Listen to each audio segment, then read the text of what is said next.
तो इस वीडियो में हम बात करने वाले हैं WWE के next premium live event money in the bank के बारे में, जो कि अब से 24 घंटों के अंदर अंदर ही है। सुबह सुबह जहां पर आप WWE का शो एंजॉय करते हो अपने टीवी चैनल के ऊपर ऑनलाइन 4:30 बजे से सुबह सुबह स्टे ट्यून कर सकते हो। और मनी इन द बैंक है, मनी इन द बैंक के लैडर मैच इसी अपने आप में शो को स्पेशल बनाते हैं। लेकिन इस बार का शो कुछ ऐसा है कि यहाँ पर अनएक्सपेक्टेड चीज़ें और सरप्राइजेज आप लोग एक्सपेक्ट कर सकते हो। उन सारी चीज़ों के बारे में बात करेंगे इस वीडियो में। और क्या होंगे मनी इन द बैंक के रिजल्ट्स, मतलब कि my result predictions for money in the bank 2024। तो फिर देर किस बात की, शुरू करते हैं। Okay, hello chatters, my name is Rohit and you are watching Wrestle Chatter. सबसे पहले मनी इन द बैंक के लैडर मैच की बात करते हैं। Men's money in the bank ladder match की मैं बात कर रहा हूं, जहां पर पार्टिसिपेंट है Carmelo Hayes, Andrade, Chad Gable, LA Knight, Jey Uso and Drew McIntyre. तो अगर इनमें से मुझे 2-3 नामों का पहले साइड में लगाना हो तो देखो, कार्मेलो हेस और अंद्रादे का मुझे लगता है इस मैच में जो रोल होने वाला है वो इस मैच की क्वालिटी को बढ़ाने का है। लेकिन इन दोनों का चांस मुझे सही बताऊं इतना ज्यादा कुछ लग नहीं रहा।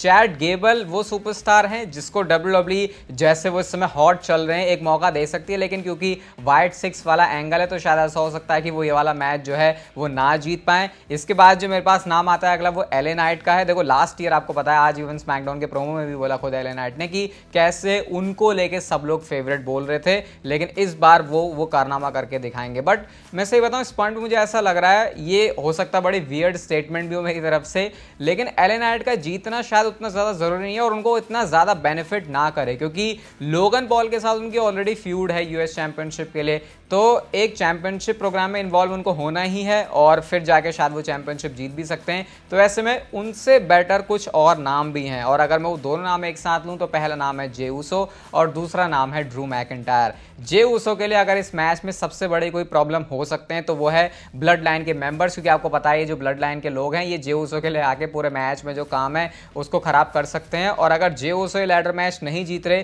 तो शायद ब्लड लाइन का कोई बंदा उसके पीछे एक रीजन हो सकता है। लेकिन अगेन जे ऊसो का भी इस मैच में जीतने का अच्छा चांस है, लेकिन मुझे कोई एक नेम पिक करना है तो देखो मैं ड्रू मैकिंटायर पिक करूंगा और उसके पीछे कुछ रीजन मैं आपको देना चाहूंगा। सबसे पहले तो WWE ने जो शो का मेन इवेंट है उसको, जो मैच होने वाला है डेमन प्रीस्ट और सेथ रॉलिंस का, उसको मेन इवेंट में डाला है। तो ऐसे में मुझे लग रहा है कि ऑलरेडी एक हिंट मिल रहा है, क्योंकि ड्रू मैकिंटायर ने खुद बोला था कि वो कैश इन करेंगे, लेकिन कैश इन करने के लिए तो मैच पहले हो जाना चाहिए उनका। तो उस हिसाब से यहाँ पर सेटअप लग रहा है और ड्रू मैकिंटायर से स्ट्रॉन्ग कोई बंदा है नहीं इस मैच में उस लैडर मैच को जीतने के लिए। तो मेरी जो प्रेडिक्शन है वो रहेगी यहाँ पर ड्रू मैकिंटायर के लिए। लेकिन अगर ड्रू मैकिंटायर नहीं जीत रहे, देखो ये मैं नाम तो एक पिक कर रहा हूँ ड्रू मैकिंटायर का, लेकिन मैं आपको दूसरी साइड पे दिखा देता हूँ कि अगर ड्रू मैकिंटायर नहीं जीते तो यहाँ पर सीएम पंक का रोल हो सकता है एंड एजे ली का भी रोल हो सकता है। अभी आप में से बहुत सारे लोगों को लग रहा होगा यार एजे ली का नाम अचानक से क्यों लिया जा रहा है, मतलब ठीक है ब्रेसलेट वाली तो चीज है, उसके अलावा और क्या, लेकिन वही वो चीज है क्योंकि WWE ने वैसे अगर एजे ली का नाम लेते तो लगता है क्यों ले रहे हैं,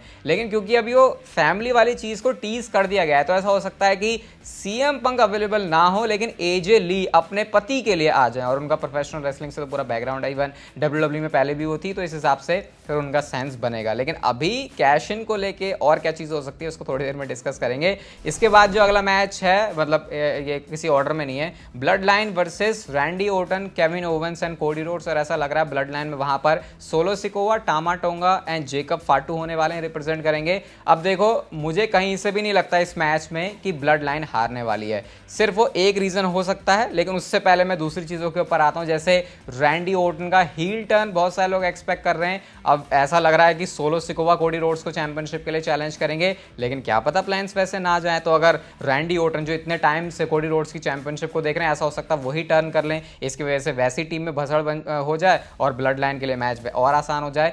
8 मैन टैग टीम मैच भी हो सकता है, अगेन वो चीज़ मैं दोबारा डिस्कस कर रहा हूँ, क्योंकि ये वाला मैच अगर मेंस लैडर मैच के बाद होता है तो ऐसा हो सकता है क्योंकि जे ऊसो को वहां पर ऑलरेडी कॉस्ट किया होगा, तो जे ऊसो बोले भाई मैं भी आ जाता हूँ तुम्हारे लिए काम खराब करने, तो वो ज्वाइन कर सकते हैं। लेकिन स्टिल ब्लड लाइन यहाँ पे मुझे लगता नहीं है हारने वाली है। अब जो वो सिर्फ एक रीजन है जिसकी वजह से ब्लड लाइन हार सकती है, वो है रोमन रेंस की अपीयरेंस और रोमन रेंस का मनी इन द बैंक में return. Money in the bank आप इसे हल्के में बिल्कुल नहीं ले सकते, क्योंकि आपको पता है ब्लड लाइन की हिस्ट्री अगर देखें तो ब्लड लाइन सिविल वॉर भी यहाँ पे हुई है, तो ऐसा नहीं है कि ये मनी इन द बैंक कोई छोटा मोटा शो है। अब देखो रोमन रेंस क्या आएंगे या क्या नहीं आएंगे वो मैं आपको एक दो चीजों से बिल्कुल क्लियर कर देता हूँ। सबसे पहले जो स्टोरी है वो कुछ ऐसी लग रही दिया है कि कोडी रोड्स और सोलो सिकोवा का मैच होगा अनडिस्प्यूटेड चैंपियनशिप के लिए एट समर स्लैम। ऐसा हमको स्टोरी से पता लग रहा है, ऐसा नहीं कि जरूरी नहीं है कि उसी डायरेक्शन में जाए, लेकिन देख के ऐसा लग रहा है। तो अगर वो प्लान है तो ऐसे में रोमन रेंस का बीच में रिटर्न थोड़ा फोर्स लगेगा, फिर जबरदस्ती का घुसेड़ना लगेगा। बट अगर ये प्लान नहीं है, इवन हमने ये भी सुना था कि समर स्लैम के लिए सोलो सिकोवा और रोमन रेंस का भी मैच हो सकता है,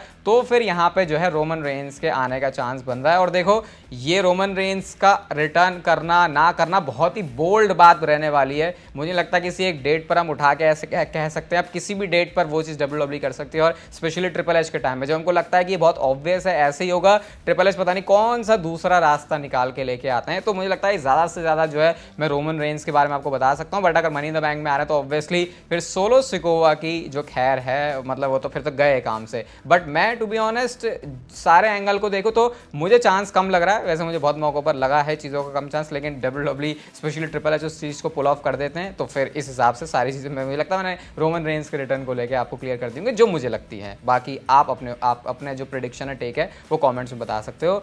इसके बाद जो अगला मैच आता है वो है विमेंस लैडर मैच, और यहाँ पर पार्टिसिपेंट है ज़ोई स्टार्क, नेओमी, ईओ स्काई। ये 3 नाम ऐसे जिनको मैं सबसे नीचे रखूंगा लिस्ट में, जो मुझे लगता है उनके जीतने के चांसेस सबसे कम है। लायरा वाल्कीरिया जिस तरीके से एनएक्सटी से वो आई हैं उनका चांस अच्छा है, लेकिन 2 नाम जो मुझे सबसे ज़्यादा लगते हैं वो है चेल्सी ग्रीन और टिफनी स्ट्रैटन के।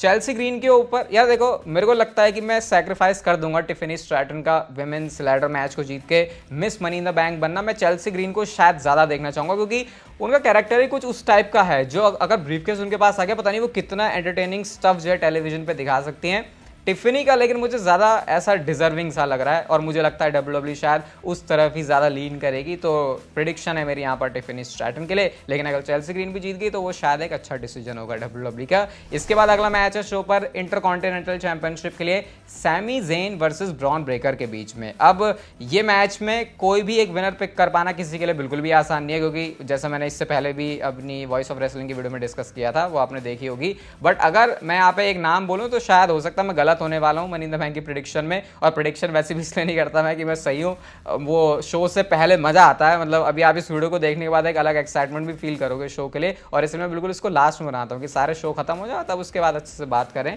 तो ब्रॉन ब्रेकर चैंपियनशिप जीतेंगे ऐसा मुझे लग रहा है, और मुझे ऐसा इसलिए लग रहा है क्योंकि ये मौका डब्ल्यूडब्ल्यूई के पास बढ़िया होगा उनको बड़ी स्टेज पर शाइन करवाने का। क्योंकि अभी तक ब्रॉन ब्रेकर को जिस तरीके से प्रेजेंट किया वो यही है कि जब भी मौका मिलता है, ऐसा नहीं है कि ब्रॉन ब्रेकर ढीले पड़ गए हैं तो वो आते हैं और रौंद के चले जाते हैं। तो शायद यही सिमिलर परफॉर्मेंस हो सकती है। मैं ये भी सोच रहा हूँ कि क्या पता डब्ल्यूडब्ल्यूई इसको क्विक मैच रखे, लेकिन शायद वो ऐसा नहीं करेंगे क्योंकि सैमी ज़ेन जो है बिलोंग करते हैं कनाडा से, तो वहाँ पर फिर एक बढ़िया मैच तो वो डिलीवर करना चाहेंगे। मतलब कि भाई 20-25 मिनट का क्या पता मैच चले, इतनी लेंथ तो शायद डब्ल्यूडब्ल्यूई रखेगी क्योंकि वैसे भी जो कार्ड है उस पर कम मैचेस रखे हैं। मैं हो सकता है पूरा गलत, तो सैमी ज़ेन का जीतने का भी बराबर ही चांस है, लेकिन मेरी प्रेडिक्शन रहेगी ब्रॉन ब्रेकर के लिए। अब आता है शो का main event Damien priest versus Seth Rollins के बीच में वर्ल्ड हेवीवेट चैंपियनशिप के लिए। मुझे लग रहा है मैं इस बात को बहुत इजीली कह रहा हूँ, आप में से बहुत सारे लोगों को डाइजेस्ट ना हो, लेकिन मुझे ऐसा लगता है कि इस मैच में सेथ रॉलिंस के जीतने का कोई चांस नहीं है। भले ही सेथ रॉलिंस वापस आए हैं इंजरी से और ऐसा डब्ल्यूडब्ल्यूई इनको वीक दिखा नहीं सकती, लेकिन स्टोरी लाइन के हिसाब से अभी सेथ रॉलिंस का बीच में आके वर्ल्ड हेवीवेट चैंपियनशिप को लेके जाना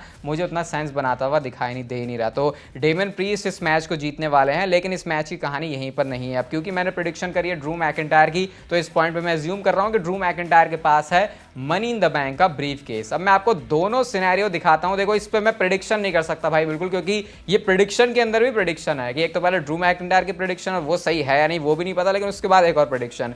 तो सीन कुछ ऐसा है कि 2 तरीकों से ड्रू मैकिंटायर के कैश इन को बुक किया जा सकता है। पहला, वो एक सक्सेसफुल कैश इन होगा और यहां पर कोई इंटरफेरेंस, कोई इन्वॉल्वमेंट किसी की नहीं होने वाली। ड्रू मैकिंटायर बिल्कुल अपना जलवा दिखा के एक स्ट्रॉन्ग कैरेक्टर दिखाएंगे मनी इन द बैंक में, जब वो मनी इन द बैंक का ब्रीफ केस भी जीतेंगे और सेम नाइट पर वो कैश इन भी कर देंगे और वर्ल्ड हेवीवेट चैंपियन बन जाएंगे। वो कैसे भी करके कर सकते हैं, मैच के बाद कर सकते हैं या बीच में कर सकते हैं, लेकिन क्योंकि डेमियन प्रीस्ट ने मैच के बाद किया था तो सोचो ये भी अपने आप में कितना ज़्यादा आइकॉनिक होगा कि डेमियन प्रीस्ट ने ड्रू मैकिंटायर के ऊपर कैश इन किया, फिर 2-3 महीनों के अंदर ही ड्रू मैकिंटायर ने मनी इन द बैंक का ब्रीफ केस जीत के डेमियन प्रीस्ट के ऊपर कैश इन किया। तो ये बड़ा मस्त हो सकता है और डब्ल्यूडब्ल्यूई की हिस्ट्री बुक्स उनको लिखने का बहुत शौक है, तो वो करने की यहाँ पर पॉसिबिलिटी है। लेकिन दूसरी चीज़ जो कि बिल्कुल दिमाग खोल देगी, फाड़ देगी, हिला देगी, वैसा कुछ हो सकता है कि Drew McIntyre money in the bank का ब्रीफ केस तो जीतें, लेकिन वो उसको सक्सेसफुल कैश इन ना कर पाए। और वो कैसे हो सकता है? वो ऐसे हो सकता है कि यहां पर सीएम पंक की अपीयरेंस हो, वो कैश इन करने के लिए आए, लेकिन वो कैश इन सक्सेसफुल ना हो और स्टिल वॉकआउट करें डेमियन प्रीस्ट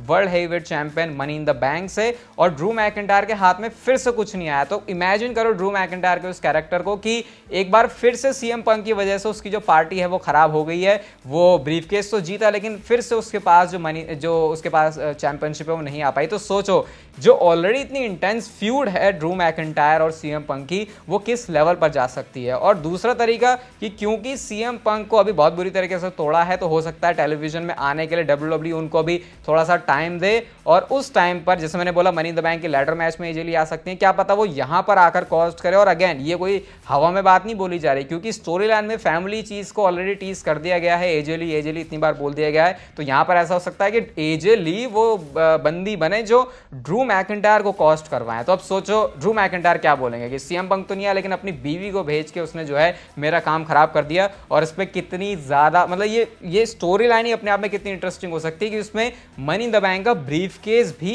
सैक्रिफाइस हो चुका है। तो इतने सारे एंगल डब्ल्यूडब्ल्यूई यहां से निकाल सकती है। Money in the bank definitely एक ऐसा शो है जो बहुत ज्यादा अनप्रेडिक्टेबल है, बहुत सारे सरप्राइजेस से भरा हो सकता है, और जो मैचेस हैं उसकी क्वालिटी तो हमको पता है बढ़िया होने वाली है। बाकी कल रिव्यू वीडियो के साथ मिलेंगे सुबह। अपनी प्रेडिक्शन जरूर करना। ये वीडियो अच्छी लगी तो इसे लाइक कर दो, चैनल को सब्सक्राइब कर दो ऐसी और मस्त वीडियोस के लिए, और तब तक भी लेते रहो जिंदगी के मजे।